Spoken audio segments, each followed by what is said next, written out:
loolu moo leen déstabiliser même yéen média bi li tax ngeen bañ ndaw ñi parce que ndaw ñi faaleetuñu leen yéen a yor monopole de l'information ñu leen di neexal dimbali leen ñu jàllale leen suñu candidat yéen li tax du ngeen jàllale suñu candidat loolu moo fi jeex ndaw yi faaleetuñu leen xaaruñu leen ña ngay dem xam nañ fa dëgg nekk ñooy dem wutil ko seen bopp yéen a ngi gis que ni yéen a ngi déstabiliser parce que kenn toppatul seen télé yi kenn toppatul seen média yi kenn nekkatul ay golo yi daw seen ginnaaw ngeen wëlbatiku jël ndaw ñooñu ngeen def leen ay noon ñi yàq laay fu ndaw ñooñu du ngeen leen tudd ñi tax ndaw ñooñu di dund la galère du ngeen leen tudd ñi tax ndaw ñooñu mënuñoo faju seen propre dëkk du ngeen leen tudd ñi tax ba ndaw ñooñu jaar ci géej gi di dee du ngeen leen tudd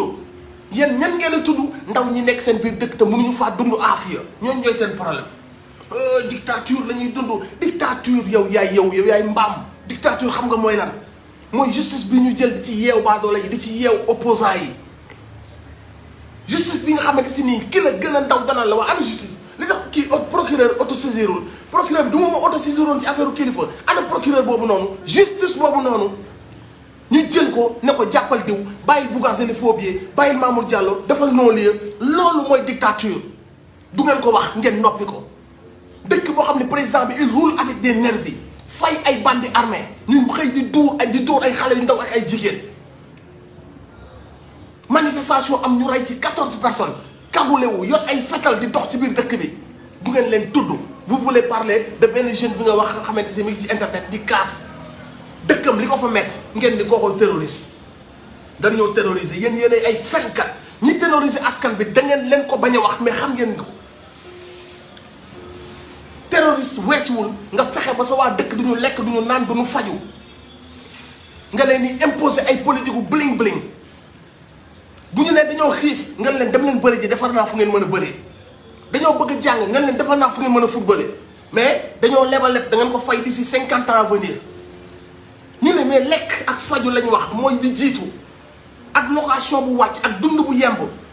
loolu lañ bëgg buñ ci paree après dinañ dem defar yeneen yi bii lañ bëgg nga leen déedéet bii yokk naa ko yokk naa suukar yokk naa dawli yokk naa laa yokk naa lii dem leen bëree ci dem leen footballé ñu leen jàng lañ bëgg xam-xam lañ bëgg nga leen dem leen ci abri provisoire yi man samay doom ñu nga fële ay milliardaires lañ loolu mooy dictature loolu mooy dictature mais comme ay naafeq ngeen te da ngeen a fàtte dañ leen a jënd seen wax yépp mooy comme amatu leen monopole ci ndaw ñi da ngeen di bëgg diaboliser la jeunesse dañoo réew dañoo agressif dañoo insolent l'insolence c'est vous avec vos milliards dans un pays extrêmement pauvre sax mais bu ngeen appauvrir ngeen fay dund avec vos milliards avec vos montres à 200 000 euros avec vos sacs à 80 000 euros c'est ça l'insolence c'est vous qui êtes insolent ak presse boo xam ne day gis ay information yu capital sur un dossier bu am ay 14 morts mu ne information bi du ko jàllale parce que c'est en défaveur de suñu ay clients c'est en faveur du président Ousmane Sonko duñ ko jàllale c'est ça l'insolence et da ngeen di oser woowee seen bopp ay médias da ngeen di oser woowee seen bopp une presse c'est ça l'insolence vous ne respectez pas les Sénégalais da ngeen di sotoo les Sénégalais da ngeen di sotoo les Sénégalais n'ont pas droit à l'information bu fekkoon yéen kese yéen ci des Sénégalais bi ci ay nelaw lay dund vous nous parlez d'insolence c'est vous qui êtes insolent dans cette histoire-là presse bi waroon ngeen ci jouer rôle bu capital parce que ci am réew yàlla da leen jox benn position bu capital ci am réew dès le début ngeen nekk seen plateau yi commencé jouer jeu bi ngeen di jouer ay Cheikh Yérim ak Seck ak ay kaneen ak kaneen ñépp xam l'histoire fondement wu histoire bi loolu moo tax les gens en veulent au président Macky Sall parce que xam nañ que ni bi mu nekkee au courant de ces conneries là mënoon na ko arrêter mais c'était une belle occasion pour su mënul rey Ousmane Sonko tey mu wàññi oram su ko mënul rey mu wàññi oram mais bi ñuy dajale nervi yi il était au courant après vous allez faire semblant de quoi donner les leçons vous donnez les leçons à qui le président il était là avec ses renseignements généraux bi nit ñi di dajale nervi yi qu'est-ce qu'il a dit est-ce qu'il a interdit ça su ko interdiroon est-ce que nervi yi dinañ génn yor suñu ay pick-up ñun ñi nga xam ne suñu Sénégal la ko moom ñu ci wër kan moo jox la police l'ordre de laisser circuler les nervis kan ngi bëgg ne seen président bi ab innocent la depuis kañ la nekk innocent xanaa ñun ay golo lañu. Innocent de quoi? Il était au courant tardivement ou pas, mais am na fu mbir yi tollu agsi na ci moom bi mu agsi ci moom ban rôle la joué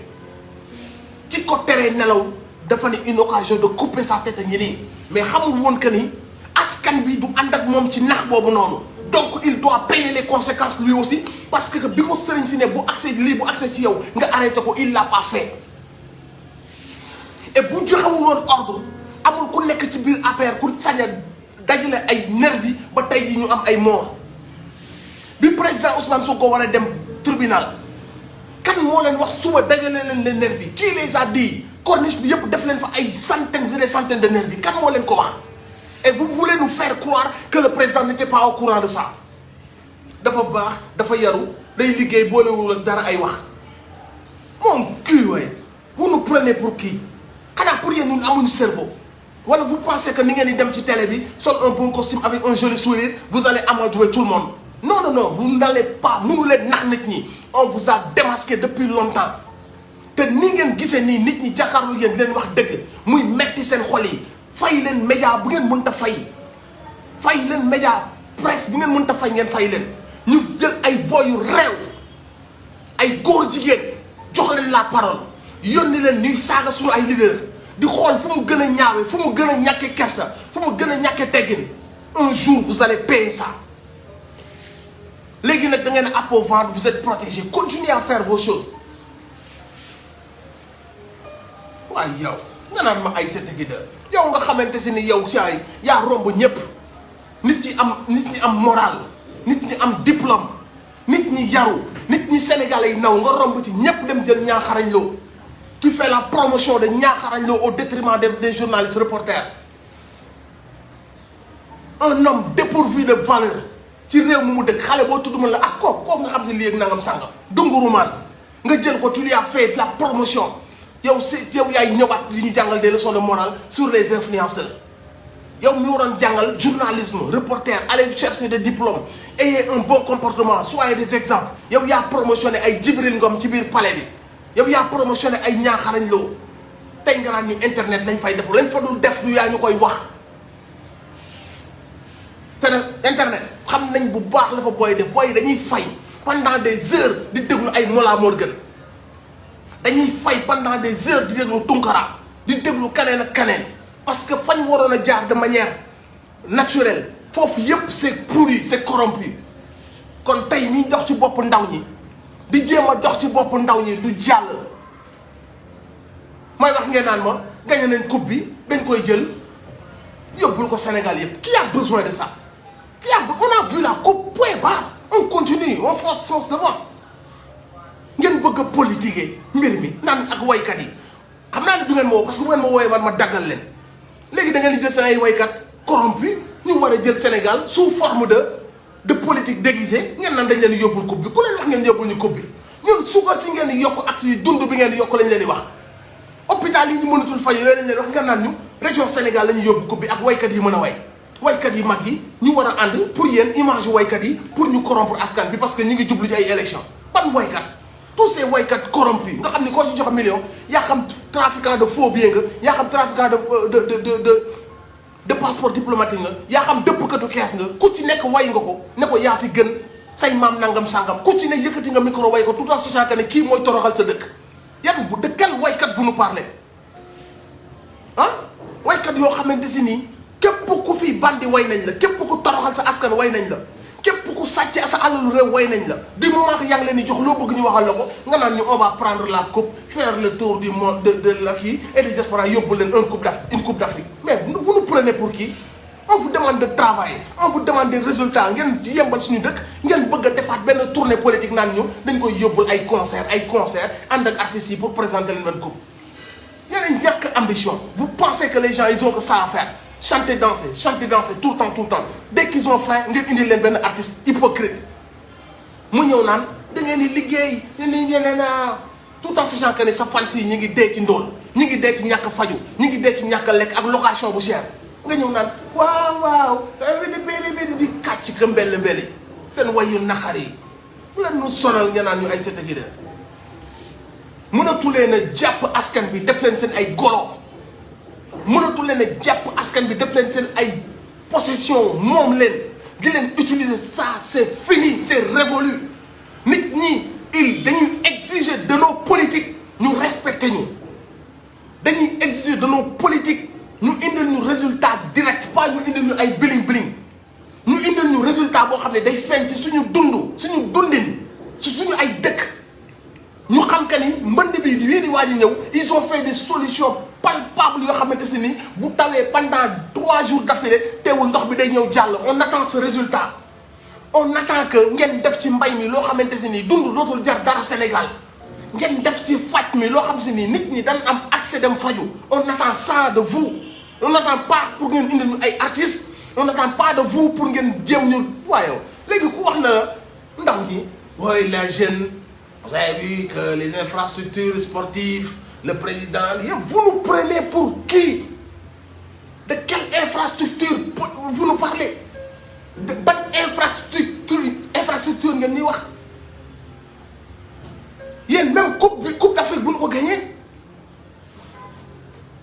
xam leen sax am tuuti kersa parce que ci condition yées dañ ko gagné qualification yi stade de Thiès dañ ko doon joué. Donc, qu'est-ce que la Coupe du Monde, qu'est-ce que la Coupe d'Afrique a à voir avec le stade qu'on a eu? Qu'est-ce que ça a à voir? Hein? Qu'est-ce que la Coupe d'Afrique a à voir avec le stade bi ñu def? Ba ngeen bëgg a jël stade bi naan woy ci air bi ñu nekk on a gagné la Coupe d'Afrique et puis infrastructure yi président bi def. De quelle infrastructure vous nous parlez? Dëkk boo dem ñu ne rajo bi daa panne su ma bëggee def rajo damay jóge Louga dem Saint-Louis wala ma jóge Louga dem Thiès. wala ñu ne ma liste bi dafay xaar foog ma xaar 6 mois nous on vous parle de régler suñu ay problème ngeen naan ñu infrastructure nangam sangam mu xam ne lépp nañ ko dinañ ko fay d'ici 100 ans dinañ lu ñu am dañ ko fay lu ñu waroon avancer amuñu benn maanaam xoolal amuñu dara loo xam ne fonds propre lañ koy defee lu xamante si ni lii fonds propre lépp xam nga lu muy doon adduna bi buy avancer ñun dañuy liggéey pour fay leen on va dañoo nax di leb parce que leb bi bu doon day ñëw dugg nekk loo xam ne day créer emploi ba noppi day yembal suñu dund ñu wax waaw mais dañuy leb loo xamante si nii ñoom seen tour lañ ciy wut président bi moo njëkk a dawal TER président bi moo njëkk a def nangam ak sangam ñoom seen tour la ñuy lebal donc du ñu avancer ñun leb bi bu ñu lebee ba defar seen dara ñoom dañuy bloquer askan bi ci fay bu dul jeex seen temps jeex ñu dem bàyyi ñoo bor beneen bor ñëw fekk si waat beneen bor pendant ce temps ñi ñu lebal xaalis boobu ñoom ña ngay avancer ci leneen ñooñu noonu tey boo leen doon wax benn stade dañ naan la luy stade ñun stade yooyu suñu quartier yi boo demee quartier bu nekk def nañ fa benn loolu lañ lay wax dañ naan la suñu quartier yi villageantu yi boo ci dem am na stade bu mel noonu donc ñoom ña ngay xaar sax léegi naka lañ demee ci jaww ji ña nga ca leneen ñun ñu topp ci benn stade dëkku 17 millions personnes ñu war a fete benn stade benn boo xam ne bu ñu woon am Coupe d'Afrique mënuñu ko organiser ñun il faut ñu jëlaat ba leen 15 ans ci kanam pour mën a organiser Coupe d'Afrique ngeen bëgg ñoo moom parce que Jeux olympiques dafa war a am ñu lebal ñu jox leen yenn opportunités yi ngeen dem lebi xaalis boo xam ne baadoola wee koy fayaat bay bëgg a dee te même baadoola boobu match bu amee amul accès parce que billets yi dañoo cher ngeen bëgg ñoo moom téléchargé ñu naan way gis nga infrastructure de quelle infrastructure vous nous parlez? Le foot local ana moom ana le foot local ana les boxeurs ana ñi def handball ne nga sax ana seen situation ana seen condition ana ñi nekk ci biir réew mi ana ñi nga xam si ñi ngi ci biir réew mi ñu waroon développer athlétisme développer nangam ana ñu ñooñu ñu fiy football 25000 lañ leen di fay par weer bu ñu duggoon ci affaire sport bi ñu wax ci kenn du bëgg a nekk sportif ci biir réew mi yooyu yëpp ngeen bàyyi ko ngeen ñëw ci ay bëling yoo xam ne li ngeen si jublu mooy nelawloo nit ñi. Même quand on vous dit développer le sport national, trouver des sponsors, état na jàppale le sport ci biir national du ngeen ko def jeunes yi yàlla may talent mënuñu def man ñi ma bokkandool génération ñoo dàq football Ronaldinho ak Ronaldo biir dëkk yi biir région yi amuñu benn infrastructure amuñu benn accompagnement amuñu benn mbir bu ñëw di leen grow pour ñu mën a développer seen xam-xam pour ñu mën a développer seen talent amul fi ñoom ñi ngi ci lan ñu ngi ci ay biling lu mën a yokk seen politique la ñuy nekk lépp lu mën a yokk seen politique ci la ñuy nekk mais lu mën a avancer la vie des Sénégalais directement ça ne les intéresse pas lu ñu mën a jëlee ci ndóol du leen intéressé lu ñu mën a dimbali ci hôpitaux yi du leen intéressé lu ñu mën a jëlee ci mbënd bi du leen intéressé dundin bi ñuy dund ci biir ghetto bi ci biir banlieue bi du leen intéressé léegi daal ñu nañu nekk leen ay xar quoi tu vois on va vous citer benn stade ak benn terre après ñu citer leen nangam sangam mais la vie de tous les jours la cherté nangam ak sangam débrouillez-vous dañ leen di tànqamlu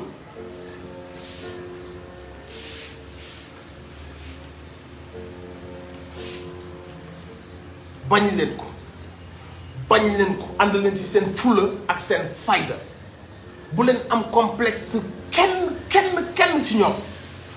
ñi leen di wax da ngeen a réew ñoom ñoo réew ñoom ñi leen di wax ne amu leen yar ñoom ñoo amul yar parce que ñoom ñoo toroxal seen réew ñoom ñooy sàcc yéen au moins sàccu leen kenn donc c'est pas parce qu'ils sont en costume c'est pas parce que ñu ngi dawal benn nangam sangam c'est pas parce que ñoom la ñuy woowee directeur que da ngeen war a am complexe wax leen dëgg réew mi ñun ñoo ko bokk te nit ñooñu dañu lëkkaloo di leen tonton seen dund yemb ñoom amuñu ay problème mu ordonnance ay problème mu fii laay fajoo bu leen neexee clinique yi am nañ accès su leen clinique yi soofee ñu dem Maroc wala ñu dem États-Unis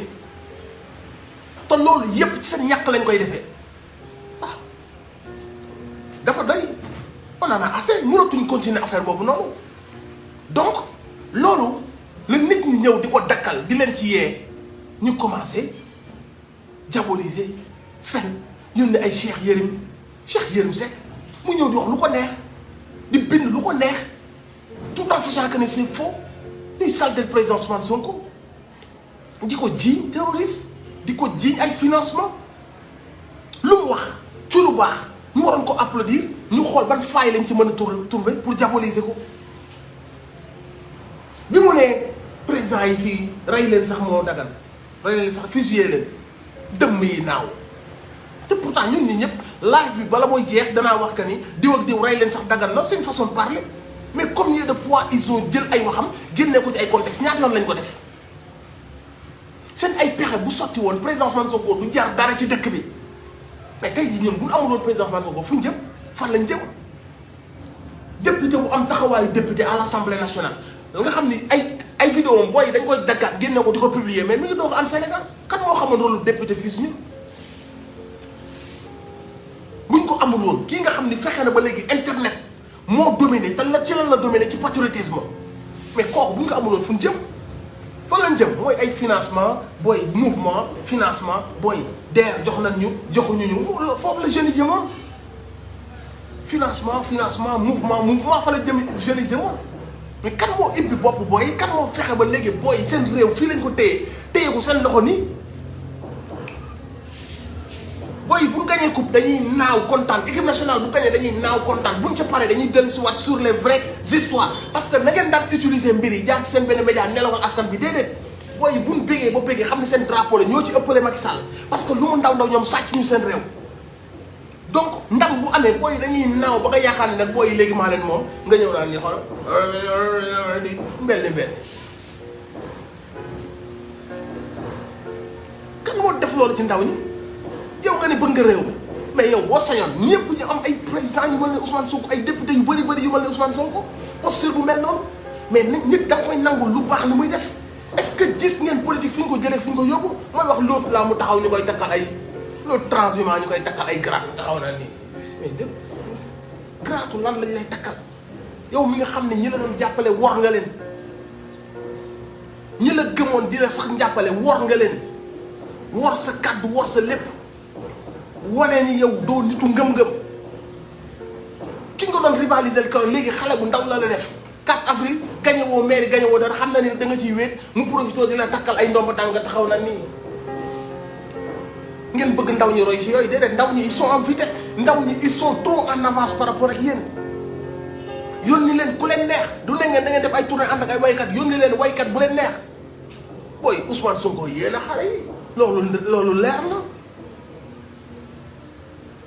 loolu leer na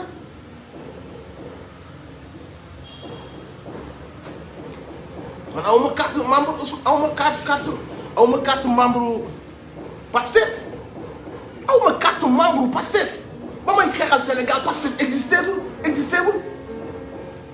ci sama continuité laa jëm ci sama logique laa nekk awma carte membre xaw ma nu mu koy amee mais comme nu ma leen koy waxee ça dépasse la politique lu baax la ak lu bon foofu réfléchir xaju fa lu baax la ngay jël dooleel ko lu bon li mooy lii fi nekk corruption Aliou Sall 12 millions lañ ko doon fay par weer 12 millions par weer $25,000 par weer ci affaire pétrole boo xam ne amu ci xam-xam kañ la ñuy yeewu caisse de consignation pour yéen hasard la woon Macky Sall joxoon ko Aliou Sall caisse de dépôt caisse de consignation moom xam ngeen la fa nekk xam ngeen dafay génn caisse de consignation bi mu ne du ko jox bi mu demee ba xam que lii c'est trop beau lii waru ko rëcc da ko jox Aliou Sall.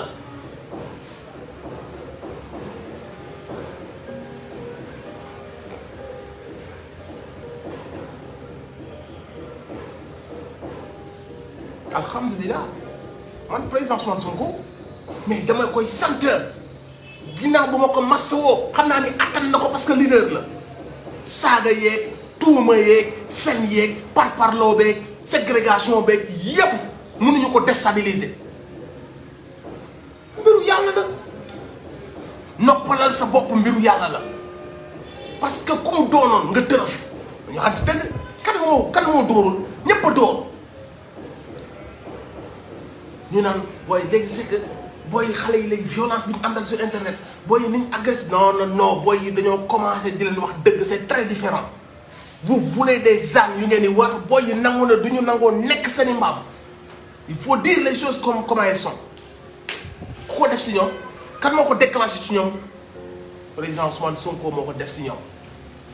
tout ce que vous savez faire c'est corrompre lu ngeen mënta def ci corruption ngeen ko def ba ci seen ay tournée en tant que ay président yu def ñaari mandat vous étiez obligé de sortir des milliards pour corrompre des gens pour que ñu ñëw tàccu leen pour que ngeen mën a joxe une image de je suis populaire ci sama dëkk. kan moo fi jëlee loolu wax leen ma kan moo fi jëlee loolu dañu waxante dëgg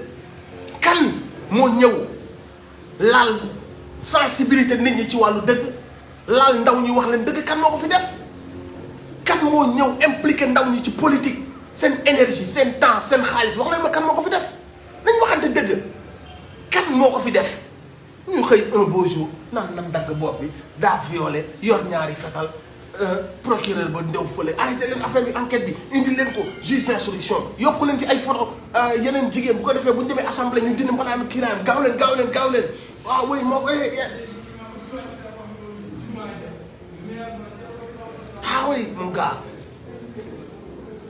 ñuy gaawantu paf kii warul gaaw kii boobu ak léegi ñu ngi koy wut mu ascension bii mu jël ni bu ñu taggul ay tànkam bi du ba gars yi ñëw sol ñépp ñëw dóor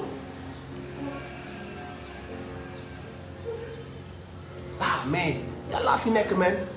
ñoo xam ne mag ñi duñ ko seetaan mag ñi dañoo ñaan Sénégal tey jii nii ñii seen audio yi ñuy def xale bu ndaw buñ jëloon xale boobu bu xamul woon lim xam ban intérêt lay am ne xaaral ma enregistré ñi xale boobu bu xamul woon à qui il a affaire ban réflexe lay am pour enregistrer ce Mamour Diallo qui vient avec ses millions. Réfléchissez un peu qu'est-ce qui se cache derrière li tax mu am réflexe ne xaaral ma enregistrer kii qu'est-ce que fout Dior Diagne dans tout ça l'ami de Dior Diagne ñooñu ñëw accaparé wu ko ñu naan lan mais yow saa waay dañu waxante dëgg ngeen jël xale bu ndaw isolé ko de tout le monde dundatul dematul fenn ngeen isolé ko parce que xam ngeen que ni bu génnee à tout moment mën na craquer wax la vérité ngeen naan dañ koy garder da ngeen ko isolé da ngeen ko jël en otage Mamour Diallo ñëw di ko jéem a amadoué naan ko tu es courageuse lii bu doon ñeneen ñi dee nañ wala dof nañ bien sûr que bu doon ñeneen ñi dof nañ li ngeen dundaloo ndaw si nii bu doon ñeneen ñi dof nañ y a 14 morts boobu instabilité la ñuy dund depuis boobu noonu xol yi tàng nañu askan bi jaxasoo nañu askan bi ñu ngi xiiroo ngaayoo ñii jëm nañ fële à cause de vous les nullards après avoir volé bi ñu leen defee directeur des impôts après avoir volé nos terres volé nos 94 milliards doy leen vous avez fait ça ci xale bu ndaw bu ngeen joué ce rôle là après ngeen naan ko jàmbaar nga tu es brave di ko jéem a galvaniser un peu pour que mu tenir yéen a ñàkk jom après ngeen bu leen ci wax noppi leen yow noppi buñ ci wax nan noppi presse yow noppi nañ sëkk rek 2-3 jours affaire bi day dégonflé wu buñ ci waxandoo day jël forme nañ noppi ngeen noppi leen su ngeen noppee yàlla feeñal affaire yi yàllaa koy jox barke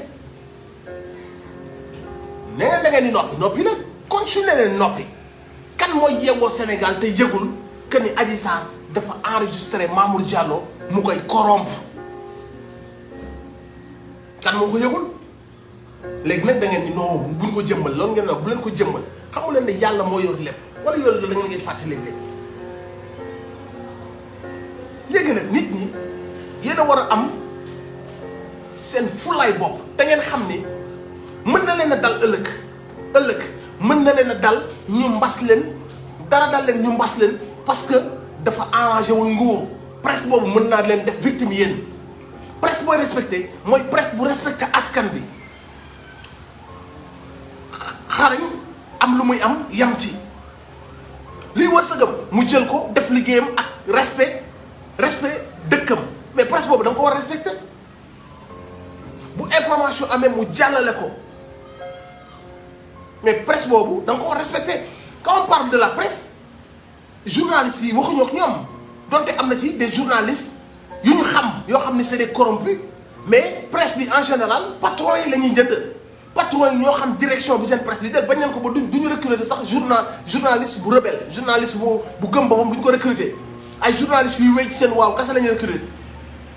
donc il existe toujours des journalistes yu gëm seen liggéey gëm yàlla gëm seen réew loo xam ne lépp lu ñuy wax akulaay taala lañ koy waxee ça existe toujours donc bu ñu def tout le monde ci même paquet bi non am na ay journalistes yu am suñu respect ci dëkk bi mais patron presse yi la ñuy jënd ñoom aussi bu ñu leen jëndee xam nañ ñan la ñuy jox yenn mission ci biir presse bi ñu yor léegi nag yéen bu leen jàpp ne président Ousmane Sonko la nan sëgg déedéet da ngeen war a xalaat ne nii ñu acharné woo ci président Ousmane Sonko mën na leen a dal suba wala mu dal seen mbokk wala mu dal seen sëriñ wala mu dal seen nangam sàggam une presse corrompue il faut la combattre il faut la dénoncer c'est pas parce que dalu la le fait que mu dal keneen soo ko combattre yaa ngi protéger waale sa bopp donc am na mbir yoo xam ni yow dëgg gi yàlla def ci yow loolu nga war a feeñal loolu nga war a firndeel ba boo ko fekkee da nga kaa war a dénoncer mën na yow da nga cee bokk man awma carte Pastef président Ousmane Sonko man ak yéen ñoo ci am su ma ko bëggee gis lu jafe lay doon ci man pour dire vrai on n'est pas des proches yoo xam ne ñooy naan doo ataaya il faut muy leer su ma bëggee gis président Ousmane Sonko fii ñëpp di jaar pour gis ko fa laay jaar te donte sax li ñuy gisante bëriwul parce que soxla wu ñu gisante awma carte membre Pastef man ak président Ousmane Sonko du ñu toog nan dañuy waxtaan di naan du ataaya jegewuma ko du ma proche am du ma xaritam dëgg moo tax lii may def ma koy def man ak samay morom soxla wu ñu yor ab carte membre pour représenter dëgg kuy représenter dëgg yàlla bëgg sa réew doo soxla ab carte membre kese donte carte membre yi baax na aussi ñi bëgg a dem bokk ci nañ dem en masse parce que fu Ousmane Sonko nekk di jiite bokk fa loolu lu baax la man xëy na bis bu ma paree dugg ci benn muul danaa dem wuti carte membre te nii dëkk bi di doxee tey bu ma dem ba wut carte membre mi boobu laay jël bu passé lépp leer na samay bët comme ni ma leen ko waxee du ma fekk dëgg ak fen naan damay xool juste milieu déedéet dama naan fen ngeen nii dëgg ngeen nii nañ daan defee politique ma koy saaga damaa nit ba mu yàgg ñu won ma nañ koy defee noo xam ne dama koy gërëm rek ma xam sama kàddu lu ma jariñ bu mu mënul influencer sama askan ci lu baax la may jariñ bu fekkee sama kàddu mënumaa jariñ ma xool lu baax ne sama askan lu baax ngi nii ma xool lu leen di toroxal lu leen di complot lu leen di gaañ lu leen di sàcc lu leen di corrompre lu leen di delloo ginnaaw ma xeex loolu kon bu boobaa ban njariñ laay amal sama askan ma ay non un artiste doit lii doit la patati patata jëkka boo fekkee yu mel noonu nga fekkee le bien et le mal tu dois combattre le mal et tu dois appuyer le bien affaire bi foofu lañ toll bis bu ñu libéré suñu dëkk nag ba mu tege ci yoon tege ci ay loxo yu baax tege ci ay politiciens yu baax bu boobaa ñu bàyyi ñëpp doxal mais fii ñu ngi toll ci diggante boo xamante si nii tout est corruption tout est dictature tout est mensonge mais ku ci nekk da ngaa war a jël ses responsabilités tey jii nii ñaar ñoo mën a am nga dem ci nguur farak ñoom ñu lay jox xaalis luñ am woola lu xew ñu takkal la ci nga jël ci say ku mu neex nga def choix boobu ku mu neex nga ñëw fekk dictateur ne leen yaa baax yaay sunu papa yow yaa fi gën ñu jox la nga jël lekk choix la ku mu neex nag nga ànd ak askan bi ànd ak moom ci xeex bu metti bi ñu koy mu war a xeex ku mu neex nga ànd ak askan bi ci jafe-jafe yi muy dund ci alkaati yi suñu police bi ñu jël di ko utiliser à leur guise ku mu neex nga ànd ak askan bi dénoncer loolu noonu c'est des choix la vie c'est des choix tu peux être corrompu comme tu peux être une personne de principe nga xeex toute ta vie pour des principes ñun ci loolu la ñu nekk donc est bi ñuy défendre président Ousmane Sonko war ngeen a xam que ni kon dëgg moo mel noonu président Ousmane Sonko bu ñuy wax ci moom da ngay yaakaar ni ñun ay te li ma leen fi wax kenn du ko dindi li mu def ci ndaw ñi ndawu internet yi li mu def ci ñoom ba nga xamante ni dañoo gën a gëm seen réew amatuñu complexe benn tubaab gëm nañ que ni dañoo war a génn ci ndóol gi ñu nekk gëm nañ que ni yàlla teral na leen mais ay politiciens ñoo leen toroxal ñu gëm que ni ils ont un rôle à jouer ki ko def ci ñoom il s'appelle le président Ousmane Sonko et il est combattu calomnié discriminé par une presse par une très grande partie de la presse depuis mu ñëw ba léegi donc li presse bi rôle bi muy joué xam ngeen ko presse bi rôle bi muy joué ci combat bi ñu nekk xam ngeen ko jël nañ seen camp dañoo far l'histoire là du audio bi ñu bu Mamour Diallo bi ñu boycotté leeral na leen lépp et ci histoire boobu noonu y a 14 morts ñoom ñu nangu ne du ñu leeralal Sénégalais yi parce que affaire bi du arrangé nguur gi bu boobaa kon nag bu leen xaarati benn explication lépp leer na seen i bët